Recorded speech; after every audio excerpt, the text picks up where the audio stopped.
Nós falamos ao vivo aqui na Rádio Agora FM e falamos ao vivo também no portal agora.com e também nas nossas redes sociais, no Facebook, no Instagram e também nos nossos grupos de WhatsApp que estão recebendo agora o nosso link. Eu estou recebendo no estúdio a jovem Ana Clara Poltronieri Borges. A Ana Clara, ela é irmã da Magó, a Maria Glória Poltronieri Borges, que 3 anos atrás foi infelizmente e brutalmente assassinada aqui em Mandaguari. O crime está completando 3 anos nesta quarta-feira e nós tomamos a liberdade de convidar a Ana Clara para tratar sobre esse tema. Ana, primeiro que a gente lamenta muito por tudo que aconteceu, mas eu quero te dar as boas-vindas e dar um bom dia a você nessa manhã de quarta-feira. Seja bem-vinda, Ana. Muito agradecida. É um prazer poder estar aqui, podendo conversar com você. Olá, ouvintes também. Poder trazer o nome da Magó, né? A honra dessa mulher que infelizmente perdeu sua vida de maneira totalmente injusta. Lembrando sempre, não só a Magó, mas todas as vítimas de feminicídio do Brasil. Muito obrigada. Eu sei que é indelicado, mas você tem quantos anos, Ana? Eu tenho 30 anos. 30 anos, ou seja, você é 2 anos mais velha do que a Magó. Isso. E eu imagino que deva ter sido uma relação de muita cumplicidade entre vocês duas, não? Historicamente, sim. Como que era essa relação, Ana? Bom, como a minha mãe sempre teve escola de dança, meu pai também sempre trabalhou junto com a minha mãe, fazendo cenários, as artes pra escola, eu e minha irmã crescemos dançando na escola, né? Uhum. E depois de adulta já, nós viajamos sempre a estudo da dança, né? E abrimos a nossa companhia de dança, que é a Cia do Odue. E uma companhia de duas, que agora estou eu, né? Uhum. Mas a gente cresceu dançando. Então, essa cumplicidade, essa força da união dessas irmãs, tanto na questão da amizade, quanto na questão do trabalho, sempre foi muito forte, né? Tem pessoas que perguntam, mas vocês não brigavam, não tinha inveja, ciúme uma da outra? Não, a gente não tinha. Era uma relação muito de igual para igual, sempre muito amorosa. Como se a gente fosse sempre almas gêmeas, assim. Eu acredito. Você tem mais irmãos? Não, era a única irmã sua. Sim. Ana, são 3 anos desse ocorrido, né? Como que foi esse período? Se você puder traduzir pra gente em palavras, você, sua mãe. Depois, antes de entrar nesse tema, eu quero aqui fazer um reparo histórico, né? Mandaguari é uma cidade tão acolhedora, uma cidade, um lugar tão maravilhoso, né? O Diniz Neto, que te acompanha, trabalhou aqui já. E vocês têm uma experiência tão traumática com a cidade, né? Uhum. Posteriormente, seu pai perdeu a vida aqui numa colisão, também sim, próximo a Mandaguari. Então, eu quero, de público, fazer um reparo histórico da cidade com você, porque Mandaguari não é essa tragédia que, infelizmente, vocês vivenciaram. Nós sabemos, a gente sabe que a cidade não tem culpa de absolutamente nada. Logo quando tudo aconteceu, eu fiquei com muito medo de estar dentro, ir numa cachoeira, né, ou tomar um banho de rio, achando que em todo lugar que eu fosse ser assassinada, fosse sofrer violência, né? Uhum. E isso foi um processo terapêutico, me mostrando que, na verdade, quem fez isso com a minha irmã não foi a cachoeira, não foi Mandaguari, foi um homem. Um homem que, infelizmente, foi um monstro, na verdade, que tirou a vida da minha irmã. Então, eu tenho plena ciência, eu acho que Mandaguari, a gente tem que dar as mãos para a cidade, para que a gente possa, na verdade, acabar com a violência. Sim. Em Mandaguari, em Maringá, no Paraná, no Brasil. O Paraná é um dos estados que mais mata a mulher, né? Então, a gente não tem nenhuma ressalva com a cidade. A gente quer, na verdade, dar as mãos para as mulheres, instruir as mulheres e os homens. E a gente está juntos nessa luta pelo combate ao feminicídio e à violência contra a mulher. Você é uma mulher que demonstra muita força, né? O seu olhar é muito forte. Como que foi elaborar isso tudo nesses anos? Você, sua mãe, por exemplo, Ana? Foi delicado, né? Acho que, na verdade, quando tudo aconteceu, logo veio a pandemia. E isso foi uma maneira muito boa, na verdade, para a gente conseguir elaborar o luto, né? A gente ficou com a força da família muito forte, né? Então, foram longos anos aí, né? Esses 2 últimos anos de pandemia. O primeiro ano, principalmente. Sim. O ano das primeiras vezes, né? O primeiro aniversário sem a minha irmã. O primeiro Natal sem a minha irmã. Então, a gente estava com uma rede de apoio da família muito forte. Mas foi difícil, porque eu não desejo para ninguém encontrar a irmã, a namorada, a filha, no estado que eu encontrei a minha irmã. essa foto, essa imagem do trauma é o que me açoita, é o que eu tenho medo de olhar, na verdade, todos os dias. Imagino. Né? Então, essa dificuldade que a gente veio enfrentando nesses 3 anos, né? A gente teve, claro, um acompanhamento terapêutico, acompanhamento espiritual também, né? Para que a gente pudesse passar por esses momentos traumáticos, né? Que às vezes vem a memória, que às vezes vem gatilhos, da maneira mais leve possível, né? Mas, claro, é sempre difícil a gente tá lembrando e falando do tema, né? Ana, eu sei que amanhã tem uma mobilização que vai ocorrer em Maringá, inclusive, né, para lembrar essa data e, inclusive, a família, eu imagino que esteja aguardando o julgamento desse caso. Como que está a evolução jurídica? O que os advogados que acompanham têm reportado para a família? Olha, nós esperamos que esse ano a gente tenha o julgamento, né? Então, é por isso que nós estamos também se mobilizando agora, no dia 26, amanhã, em Maringá, para poder fazer esse ato, para cobrar mesmo essa justiça pela Magó, né? Os nossos advogados têm dito que provavelmente saia esse ano, né, o julgamento do culpado, e então a gente está se manifestando para isso, né? Lembrando que o caso da minha irmã é um caso que a gente tem muito privilégio de poder ter tido tanta visibilidade, né? Sim. E a gente tem que pensar na Magó como uma mulher que renasceu por uma luta, né? Infelizmente, foi a minha irmã. Eu gostaria que não tivesse sido nem a minha irmã e nenhuma mulher. Mas a gente tem que lembrar que essa mulher que morreu, que foi assassinada, violentada e morta, que é a Maria Glória, ela está carregando o nome de mulheres, todas essas de muitas anônimas, muitas vezes. De muitas anônimas. Né? E o que a gente tem que lembrar dessas mulheres que não conseguem chegar com o nome dela nas mídias é lembrar o nome delas, o que elas fizeram, porque nós não queremos entrar em estatísticas. As mulheres não são números, entendeu? Então a Magó representa uma força de mulheres, muitas vezes periféricas, mulheres indígenas, crianças indígenas que perderam suas vidas, que foram de fato vítimas de feminicídio, mulheres pretas, mulheres asiáticas, mulheres trans, sabe? Então é uma luta que a gente está defendendo por todas essas mulheres. Pois é, agora a gente até comentou antes de começar a entrevista o caso Daniel Alves, que está preso na Espanha e a cada dia surge mais uma prova, né, daquilo que aconteceu, enfim. Nós vimos agora a situação do Robinho, que não pode sair do Brasil. Estamos dando o exemplo de 2 atletas famosos e que tiveram também toda essa visibilidade. Existe uma consciência maior hoje sobre a questão do feminicídio, da violência contra a mulher, da violência doméstica. As mulheres estão mais conscientes hoje, na sua visão, Ana? As mulheres, elas sempre batalharam, né? A luta sempre existiu. Eu acho que o que está acontecendo é uma leve conscientização de toda a sociedade. Uhum. Então, esses casos de abuso e violência, eles estão indo um pouco mais para a mídia. E não só para a mídia sensacionalista, né? Então, a gente está conseguindo, por exemplo, no Big Brother, o garoto que foi extremamente agressivo com a namorada, ele foi retido em audiência pública ali, né? Ele foi freado, né? Então, isso é muito interessante. A gente está podendo testemunhar um caso de violência ao vivo, né? O caso do Daniel Alves, mesma coisa. Essas coisas começaram a surgir um pouco mais, porque eu acho que devagar, né, a conscientização está acontecendo. A gente está muito longe de ter o ideal. E o que você fala faz todo sentido. A gente lida aqui com notícias diariamente e todos os dias tem um boletim de ocorrências da polícia. Sim. E todos os dias tem caso de tentativa de agressão, de mulher que apanhou do marido, de homem que tentou invadir a casa. É uma coisa absurda, né? O quanto isso está incutido. Eu não sei se antes isso era menos, acho até que não, só que acho que isso está se tornando mais público, né? As mulheres talvez estejam denunciando mais. Isso. Está acontecendo esse empoderamento feminino, com a Lei Maria da Penha, com a rede feminina, né? Enfim, tem toda uma rede que está dando suporte para essas mulheres, empoderando mulheres a denunciar. Eu acho que a violência sempre existiu, ela nunca foi... não é que ela tenha sido menos, porque a gente tem milhões de casos de subnotificação, né? São mais de 500 mil estupros por ano, só que existe muito a subnotificação, né?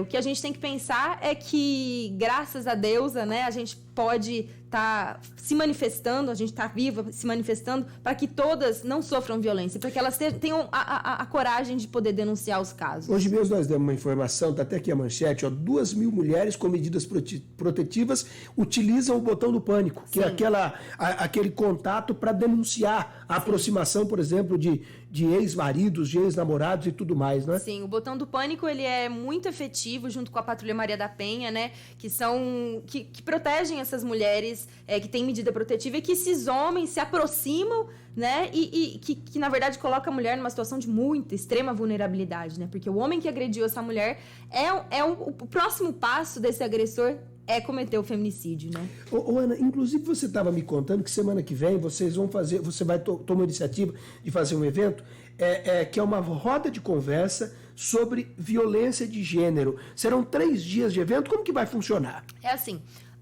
recentemente eu ganhei um prêmio de incentivo à cultura lá em Maringá, que se chama Prêmio Aniceto Mate. Uhum. É na área da dança, que prevê a criação de um solo autobiográfico contando a minha história e a da Maria Glória.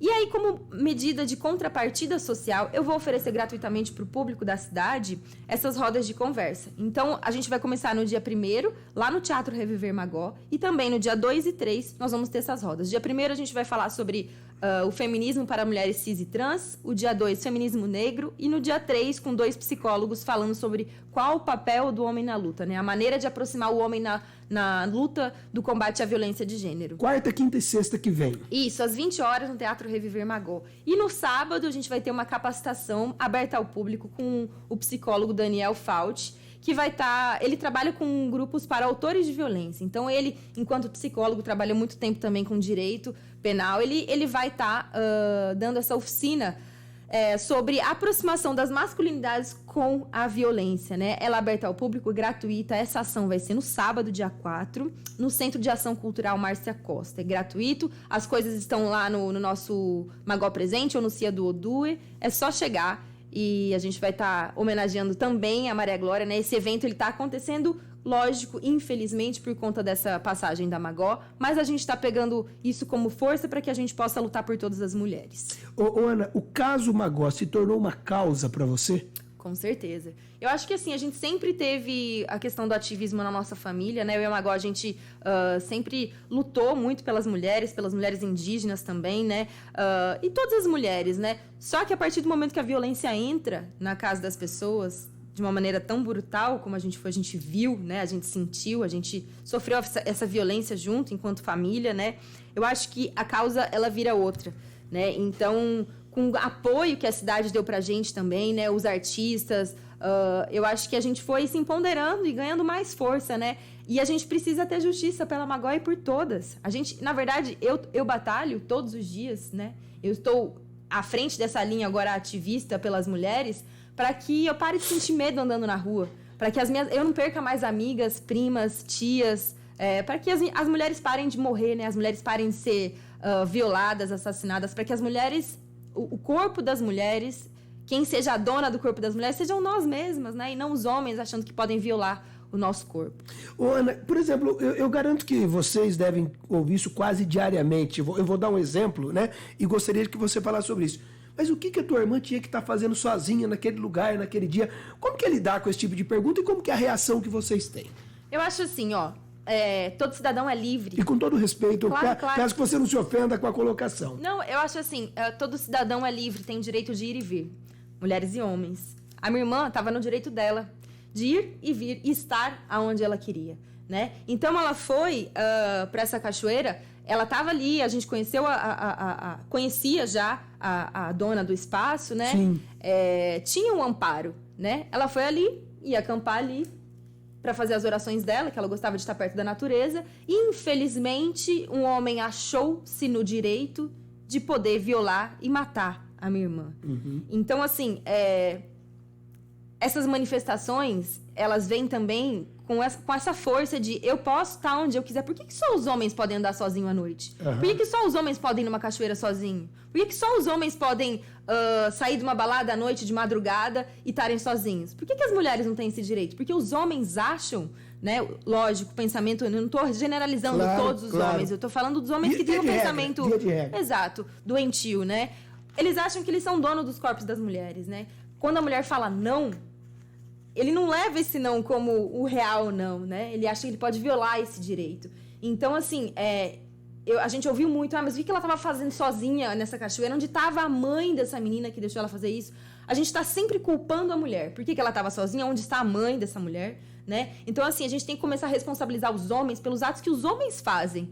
Essa mente doentia desse homem, esse cara é reincidente, né? Ele já foi preso por outros crimes. Sim. Então, assim, a gente precisa entender qual a motivação desse homem, né? Esse homem também deve ter sofrido abusos na infância. A gente não sabe. Só que ele, enquanto um homem frágil, não sabe reconhecer isso, não sabe pedir ajuda, talvez nunca tenha frequentado um grupo para autores de violência. E esse cara, se pega poucos ou 30 anos de prisão, quando ele sai, ele vai reincidir, né? Porque esse homem é doente, é uma mente doente. Então a gente tem que ter essa noção de ela estava sozinha, mas ela estava no direito dela, de estar aonde ela queria, né? Os cidadãos podem estar aonde eles quiserem. E sendo uma mulher forte, que sabia lutar, minha irmã lutava capoeira, né? Jogava capoeira, lutava aikido, né? Então, assim, era uma mulher sempre sabia muito se defender, forte. teoricamente, né? Sabia se defender extremamente bem, né? Me carregava nas costas, carregava muito marmanjo nas costas, porque dançava contato e improvisação. Então, assim, uma mulher muito forte. E se a Magó, que era essa mulher tão forte, principalmente fisicamente, mas intelectualmente, uma mulher incrível e maravilhosa, sofreu essa violência, então nós precisamos, uma mulher que sabe lutar, né? Então eu me coloco num lugar de vulnerabilidade e fragilidade também, porque se ela era essa fortaleza toda, caramba, nós precisamos batalhar muito, porque eu não sei se todas as mulheres sabem se defender, e não sabem, né? É muito difícil a gente tratar desse assunto. Você citou a dona do espaço, inclusive talvez a perda dela, ela faleceu, ela estava adoentada, né? Talvez também tenha contribuído para atrasar toda a evolução desse processo. Me refiro à esfera jurídica também, né, Ana? Pra gente foi um lamento, né? Porque acho que em algum momento ela poderia trazer informações valiosas. Sim. Eu acho que ela, enquanto uma mulher, poderia... Em algum momento o coração dela ia se acalentar e ela ia dizer a verdade daquilo que ela sabia, daquilo que ela vivenciou ali, né? Então eu sinto muito pela passagem dela, né? Eu acho que ela estava já doente, né? Então nós esperamos que as pessoas que estavam na cachoeira naquele momento possam dizer a verdade, serem sinceras, porque dizer a verdade nesse caso e nos casos de violência é salvar a vida de uma mulher. Eles não vão salvar só a vida. A minha irmã já foi, ela não vai voltar. Mas eles falando a verdade nos casos de violência, né? Todo o pessoal que estava lá na cachoeira, porque a gente sabe que a cachoeira tinha mais de 300 pessoas na cachoeira naquele dia, né? Quem puder dizer a verdade vai estar poupando uma mulher também de ser assassinada, né? Esse homem, a Magó freou esse homem porque esse homem hoje está preso aguardando julgamento. Mas ele já fez isso com milhares de mulheres, né? Quantas mulheres não tiveram coragem de denunciar? Então que as pessoas possam também tocar o coração delas, né? E isso é muito interessante, isso que você está falando, porque quantas situações que acontecem de violação em que uma mulher denuncia e aí depois uma avalanche de denúncias que aparece. Eu vou pegar 2 exemplos. João de Deus, em Goiás, e o Abdelmaci, aquele médico né, que era... Anestesista, exatamente. Então, isso é muito sintomático de mulheres que têm medo de denunciar. Mas quando a primeira denuncia, aí depois tem o efeito dominó de denúncias, né? Exatamente. Isso é muito forte, né? Isso é muito, na verdade, bonito, porque às vezes a gente precisa de uma mulher forte para frear um monstro, né? Então, no caso do João de Deus, as mulheres que vieram depois dessa primeira mulher se sentiram com uma força, com poder, né, com empoderamento para poder denunciar também, mas precisou de uma primeira mulher muito forte para frear esse monstro. E eu vi agora do caso do Roger Abdelmaci, eu vi uma matéria no UOL essa semana em que a primeira mulher que o denunciou, ela está com câncer. E ela, não sei se você teve acesso a essa informação, foi dessa semana no UOL. E o câncer dela me parece que se espalhou pelos ossos. Então ela deu uma entrevista essa semana contando que ela tem pouco tempo de vida, ela mesma, né, com muita sobriedade, disse isso. Mas ela disse que a missão da vida dela estava cumprida, que era denunciar esse monstro, porque após ela denunciar, todos os outros casos vieram à tona. E ele perdeu, inclusive, o diploma de médico. E uma coisa que me chamou muita atenção e me marcou nessa entrevista, que eu li na segunda-feira, ela contando de que maneira que ele foi, que ele foi se aproximando dela para fazer o que fez. Então é uma coisa muito brutal, uma coisa assustadora, né? É uma coisa assustadora. E é muito, muito forte quando uma mulher decide denunciar, né? Por exemplo, no caso do Daniel Alves, a moça que denunciou o Daniel Alves, ela não tá pedindo dinheiro. E eu acho que é isso que fere, que na verdade muda o pensamento de toda a sociedade. Essa mulher não quer dinheiro, ela quer justiça. Justiça. É isso que nós queremos. Ele era especialista em fecundação artificial. Exato. E aí, tá vendo? A mulher vai lá pra ser fecundada, pra gerar uma vida e sofre um estupro. Isso é um absurdo. Isso não tem... A gente precisa também colocar a saúde psicológica desses médicos que atendem mulheres, né? Ou ter sempre uma acompanhante, né? Por direito, porque a gente não tá segura em nenhum lugar que a gente tá, sabe?